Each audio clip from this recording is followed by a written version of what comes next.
Assalamualaikum guys, aku Afif Azman. Terima kasih kerana menonton video aku mungkin korang tengok di YouTube ataupun di Facebook.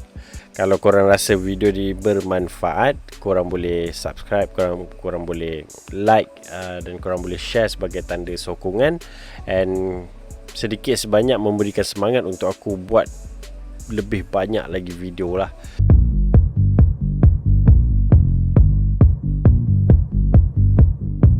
Untuk video kali ni aku akan buat prop market review, dan this is the first time aku buat prop market review ni. Dan untuk kali pertama aku akan mulakan dengan daerah Kota Tinggi. Kenapa? Sebab tempat tanah tumpahnya darahku. Aku lahir dekat Kota Tinggi, membesar dekat Kota Tinggi, dan sehingga hari ni aku masih lagi di Kota Tinggi. Dan Alhamdulillah dijodohkan juga dengan orang rumah aku. Family dia lah, mentua dia pun dekat Kota Tinggi juga. Aku tak tahu orang rumah aku ni orang Kota Tinggi ke orang JB kan.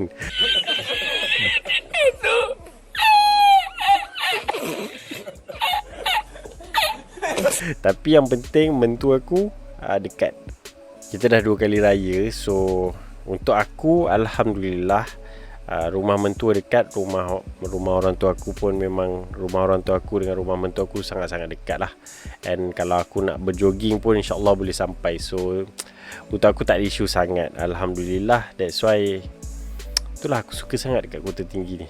Okay, so jom kita mulakan kita punya prop market review.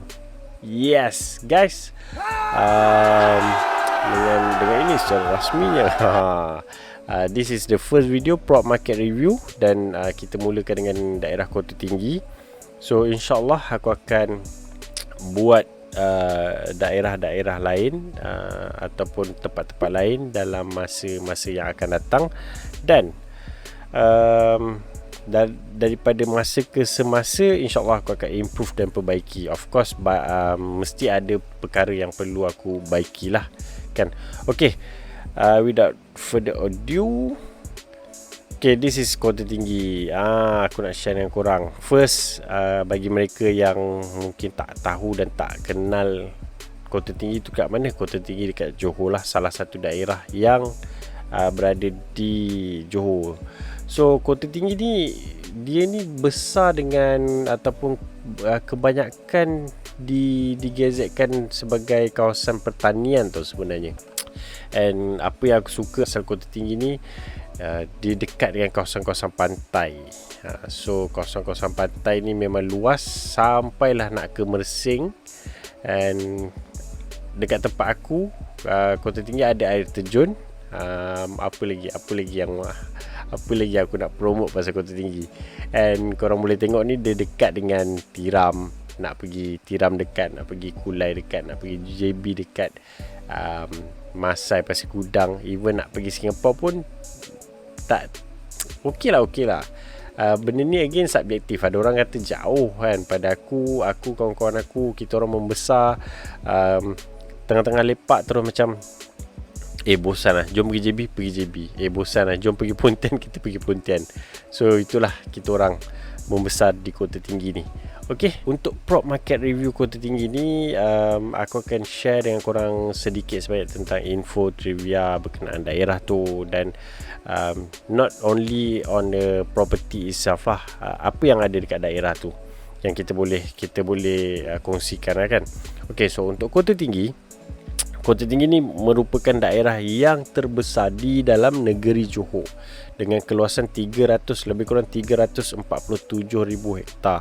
Dan itu aku cakap, dia daerah terbesar dekat Johor, tapi penduduk dia sekitar 200,000 penduduk saja. So dekat mana aku dapat data dan info ni? Aku dapat data dan info ni di portal Majlis Daerah Kota Tinggi. 200,000 penduduk.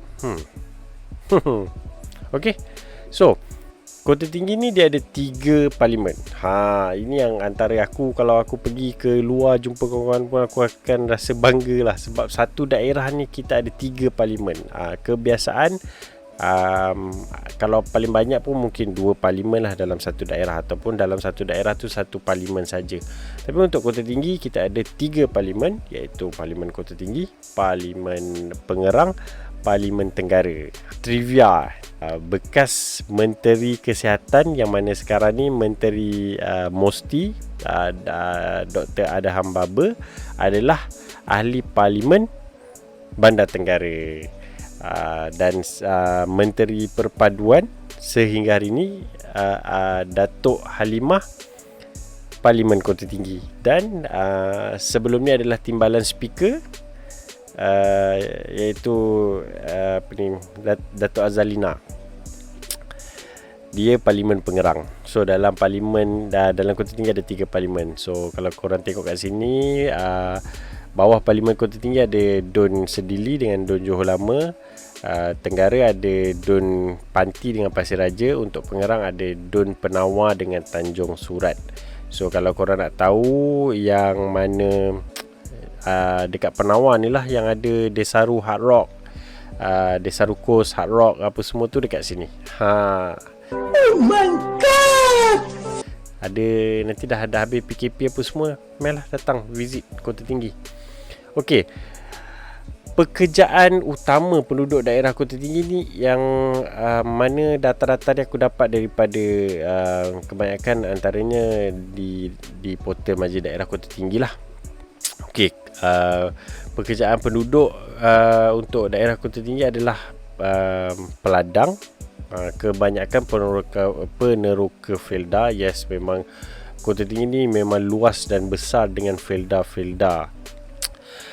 Dan selain daripada tu kita ada petani, peternak, nelayan. Sebab nelayan ni di sekitar kawasan Pengerang, Tanjung Sedili, nak dekat-dekat kawasan Mersing. Pekerja industri dan kaki tangan awam dan swasta. Okey, so kalau kita baca, disebabkan kedudukan daerah ini berdekatan dengan zon industri seperti Pasir Gudang dan Senai, tumpuan pekerjaan sehingga kini lebih tertumpu kepada industri ataupun perkilangan. And selain daripada Pasir Gudang dengan Senai, kita dekat dengan Johor Bahru, kita dengan JB, ataupun dekat juga dengan Singapura. Aku ada kenalan aku yang duduk di Kota Tinggi, bekerja di Singapura, dan mereka ulang alik. Memang aku respect lah. Okay, so untuk prop market review ni, apa yang kita nak tengok adalah harga semasa pasaran hartanah di dalam daerah tu lah. This is tips lah untuk korang. Kalau korang tengok ataupun korang tahu jiran korang dan sebagainya, dia jual harga tinggi, tak semestinya kita boleh follow harga yang dia jual. Ataupun kita tengok transaksi, contohlah rumah jiran kita dia boleh jual pada harga 400,000, tapi bila kita tanya valuer kata rumah kita dalam sekitar 300 ke maksimum 350,000. Tapi macam mana jiran kita tu boleh jual pada harga 400,000? So mungkin ada perkara unik lah berkenaan dengan rumah jiran kita tu yang menyebabkan memang ada pembeli sanggup untuk membeli pada harga 400,000. Tapi tak semestinya kalau kita follow harga tu kita dapat jual rumah kita dengan cepat lah. So dia ada harga yang paling tinggi, ada harga yang paling rendah, dan ada harga median. Yang kalau baru-baru ni viral dengan harga ceiling dekat Twitter. KJ kata harga ceiling, dan orang ni tegur, dia kata KJ Menteri Kesihatan kita typo, tak tahu beza pun, tak perasan ceiling dengan selling.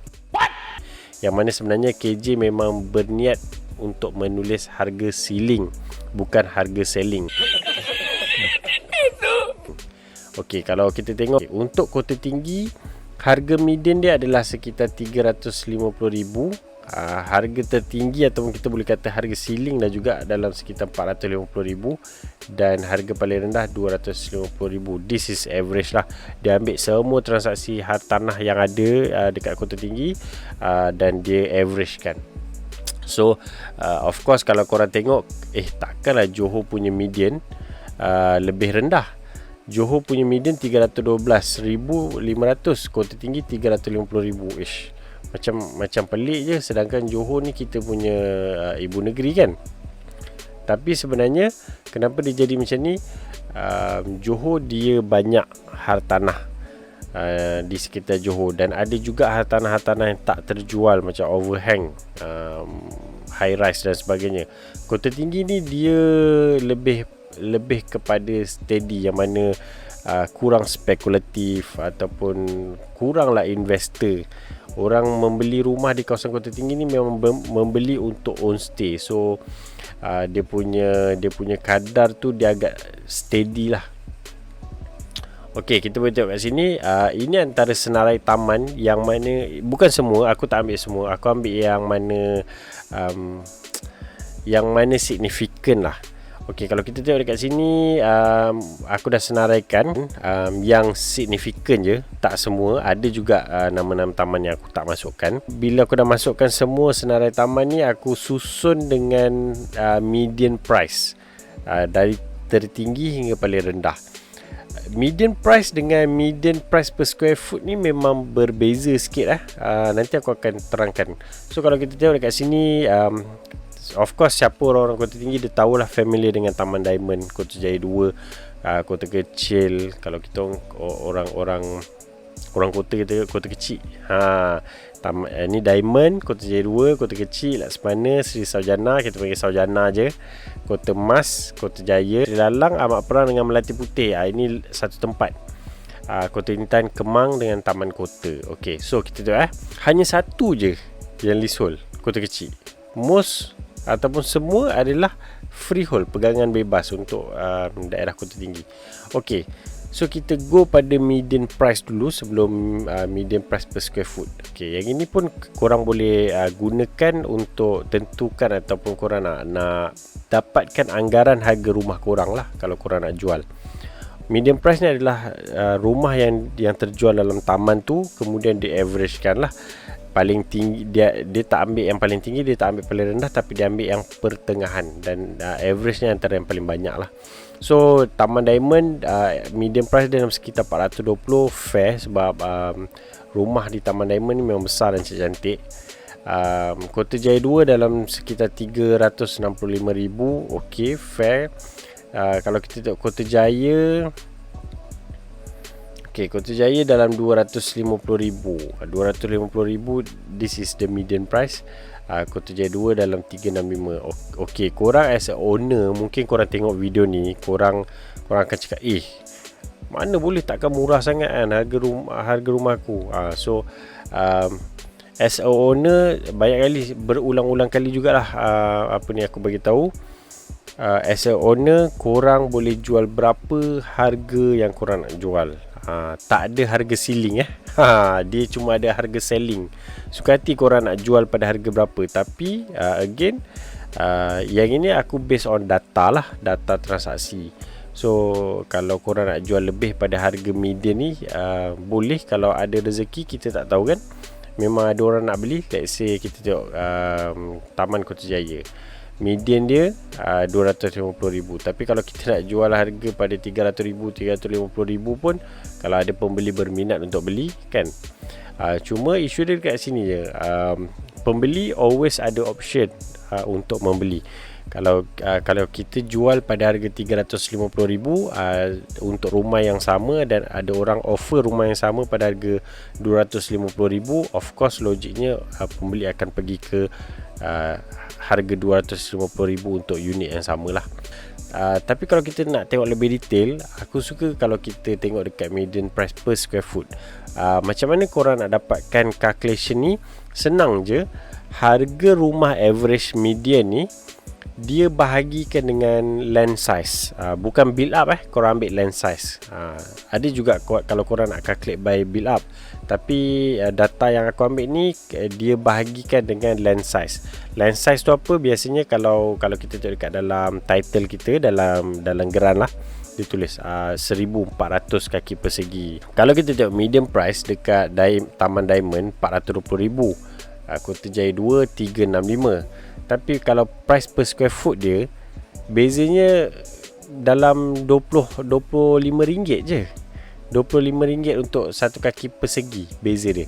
Sebab untuk satu kaki persegi dekat Diamond 229, satu kaki persegi dekat Kota Jaya 2 204. So daripada sini, this is the average. Korang boleh ambil juga, korang boleh ambil ni median price per square foot ni, korang kalikan dengan land size rumah korang. Kalau macam taman kota, per square foot dia rendah pada harga 55, kalikan. So korang boleh dapat roughly anggaran berapa harga rumah korang yang sesuai untuk dijual lah.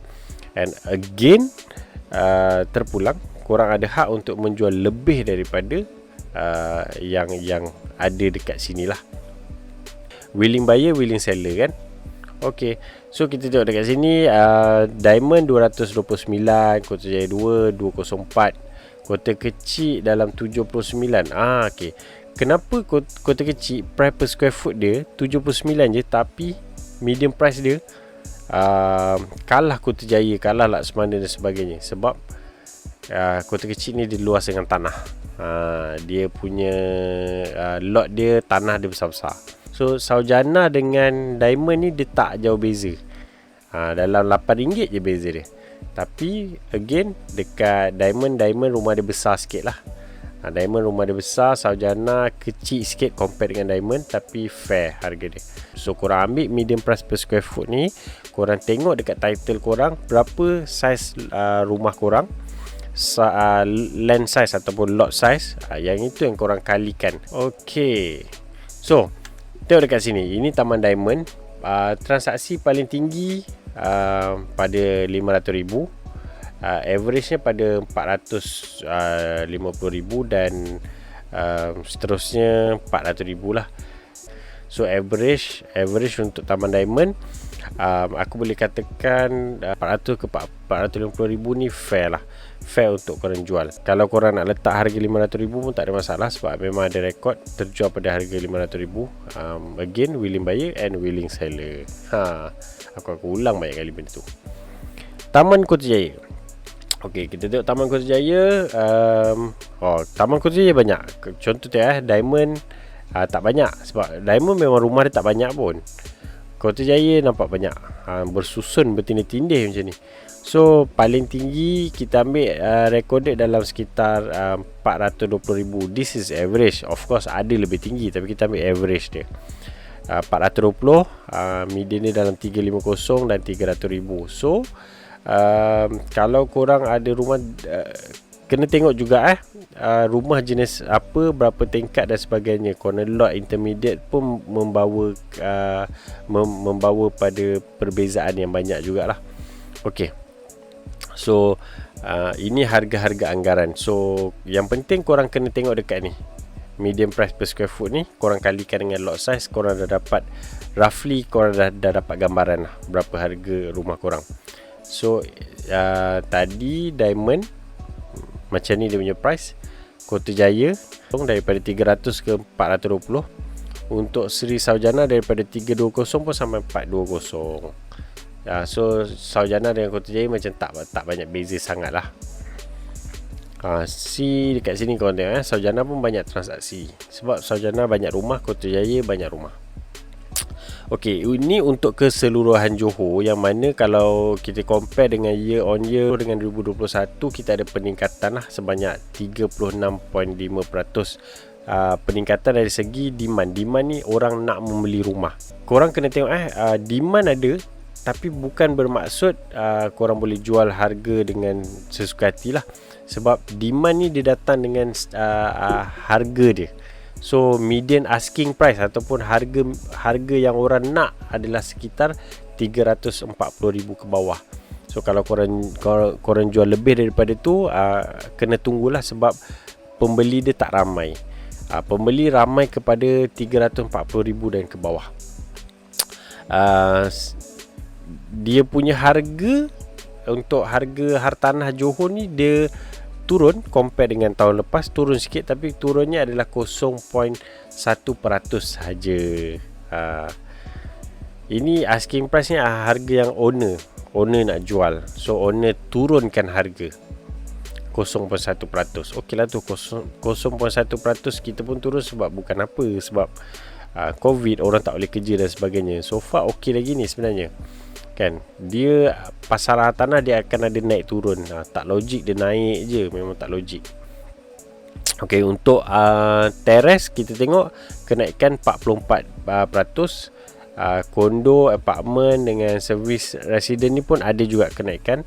Johor ada juga yang berminat untuk membeli high rise, tapi kita fokus contoh untuk Kota Tinggi kita fokus pada terrace lah, sebab Kota Tinggi memang boleh kira ada beberapa je unit high rise ataupun pangsapuri kan, mostly semua terrace. So tengok untuk keseluruhan Johor pun median dia adalah sekitar 364,500 ringgit. So tak banyak, tak lari jauh dengan ini untuk keseluruhan 340 dia ambil semua ni, dia average kan dapat 340. Untuk teres je tinggi sikit 364, tapi kalau kita tengok dekat sini pun average pun lebih kurang dalam 300 lebih kan, macam ni 350, 380. So untuk teres dekat Johor dalam sekitar 364. So kalau korang rumah-rumah landed yang mana atas ataupun lebih daripada 360,000 ni, bukan kata tak boleh nak jual, boleh, tapi pembelinya tak ramai, so kena tunggu lama sikit lah. Dan digalakkan untuk korang lantik ejen supaya dapat bantu. Tapi disclaimer bukannya korang lantik ejen confirm dapat jual. Tak, ejen ni bukan buat magic, dia pun usaha juga, dia akan iklankan juga macam biasalah. Okay, so ini area breakdown. This is the last slide. Disebabkan slide ni ataupun video kali ni aku nak fokus untuk Kota Tinggi, kita terus jump pada bawah sekali dekat Kota Tinggi. So demand year on year compare dengan tahun lepas, pasaran hartanah di Kota Tinggi dia jatuh sedikit sebanyak 14.99%, lebih kurang 15% lah. Demandnya adalah orang mencari rumah, orang nak membeli rumah, orang nak mencari rumah ni. So dia turun sebanyak lebih kurang 15%. Dan median asking price dia adalah sekitar 600,000. Dan Kota Tinggi 600,000 ni kita ambil keseluruhan, campur banglo, semi-D dan sebagainya. Asking price change dia turun sebanyak 13%. Maksudnya apa? Asalnya dulu owner iklankan pada satu harga, dan harga tu turun secara average nya sebanyak 13% sebab masih belum dapat pembeli. That's why dia back to demand and supply lah.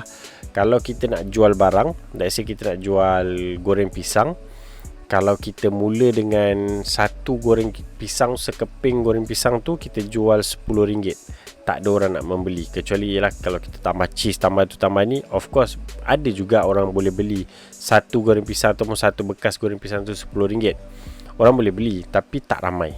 So apa yang kita buat, kita mungkin akan drop sikit harga dia, sikit demi sikit, sampailah kita tengok, let's say sampai pada median. Contoh kita jual satu box tu RM5, siap cheese apa semua.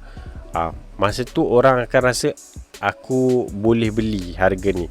So masa tu lah beratur ramai orang, dan dia akan demand tu akan meningkat. Masa tu as a owner ataupun peniaga, korang tak perlulah nak turunkan, tak perlu nak turunkan harga lagi sebab demand tu dah ada kan. Tapi kalau RM5 pun tak ada orang nak beli, of course kenalah turunkan lagi dan sebagainya, sampailah ada orang berminat untuk beli. Tapi kalaulah RM5 tu orang dah mula beli ramai, sedap, lepas tu habis dia dah boleh jadi naik balik. Dia boleh naik balik ke RM6, RM7, RM8. That is how market work. Willing buyer, willing seller. As a owner memang terpulang pada korang untuk menetapkan berapa sahaja harga yang korang nak jual.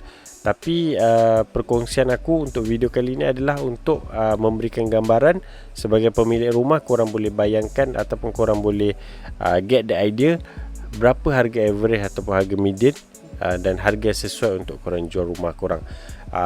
Untuk lebih detail, korang as owner kalau nak menjual rumah ataupun pembeli yang nak membeli rumah dan sebagainya, boleh menghubungi ejen-ejen yang ada untuk membantu korang dalam menguruskan transaksi. Tambahan, kalau korang nak ebook proses jual beli hartanah, aku akan bagi sekali link dekat description ni. Korang boleh download, it is free. Kalau dah download tu, korang boleh share dengan kawan-kawan korang.